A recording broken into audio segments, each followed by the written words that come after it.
Hello दोस्तों, मेरा नाम है नितिन और आप सुन रहे हैं दास्तान खौफ। तो चलिए शुरू करते हैं। मेरा नाम गुड्डू यादव है। यह कहानी 11 नवंबर 2019 की है। मैं बिहार के वैशाली जिला हाजीपुर का रहने वाला हूँ।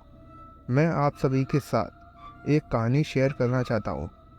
मेरा घर रोड से काफ़ी अंदर की ओर है, जो कि केले के बगीचे से होकर जाता है।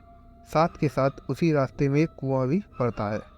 एक दिन मैं कॉलेज से घर की ओर जा रहा था। चलते वक्त रास्ते में मैंने देखा कि उस कुएं के पास एक डंडा और चप्पल कुएं के किनारे पर थे। जब मैं कुएं के पास गया तो एक बूढ़ी औरत उस कुएं में कूदकर मरी हुई थी। उसका पूरा शरीर नीला पड़ चुका था, आंखें एकदम खुली हुई थी। जब मैंने यह सब देखा तो मैं बहुत ज़्यादा डर गया। मैं वहाँ से इतनी जोर से भागा कि जैसे मेरे पैर में रॉकेट लग गया हो। किसी तरह मैं घर पहुँचा। मैंने सबको जोर जोर से बताया। सब सुनकर कुएं की ओर दौड़े। यही नहीं, गांव के लगभग सारे लोग गए। उनके साथ मैं भी वहां पर गया।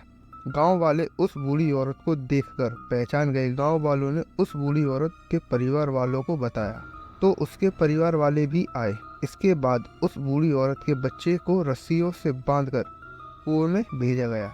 बहुत मेहनत के बाद उस बूढ़ी अम्मा को बाहर निकाला गया। जो बूढ़ी औरत मरी थी उसने अपने पोते से कहा था।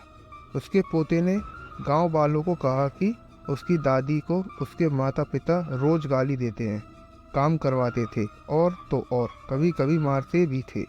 शायद इसी वजह से उन्होंने कुएं में कूदकर जान दी है। गांव वालों ने उस बूढ़ी औरत के बेटे बहू पर एफआईआर कर दिया। दूसरी तरफ बूढ़ी औरत के मरने के बाद उस कुएं के पास एक कुत्ता मरा हुआ पाया गया। हालात इतने खराब हो गए कि शाम होते होते कोई वहां नहीं जाना चाहता था। यह बात 11 नवंबर की शाम 6 बजे की है। ठंड का समय था। मैं उसी केले के बगीचे से होकर जा रहा था। मैंने देखा कि उस कुएं की ओर वही बूढ़ी औरत हाथ में डंडा लेकर कुएं की ओर सिर करके बैठी थी और रो रही थी। यकीन मानिए, मैं समझ गया था कि वह वही औरत है। मैंने उस वक्त हाथ में जो कुछ भी था वह सब कुछ छोड़कर वहां से भागा। और तो और जब यह बात मैंने घर पर बताई तो किसी को भी विश्वास नहीं हुआ। लेकिन वही बूढ़ी औरत शाम होते ही केले के बगीचे में घूमती तो कई लोगों को नज़र भी आती थी। यह सब कुछ कई लोगों के साथ हुआ, तब जाकर उनको यकीन हुआ।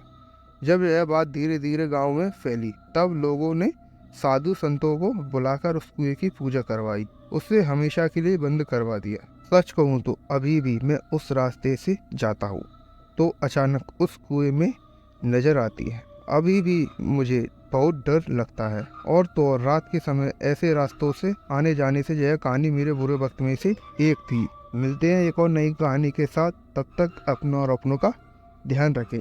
धन्यवाद।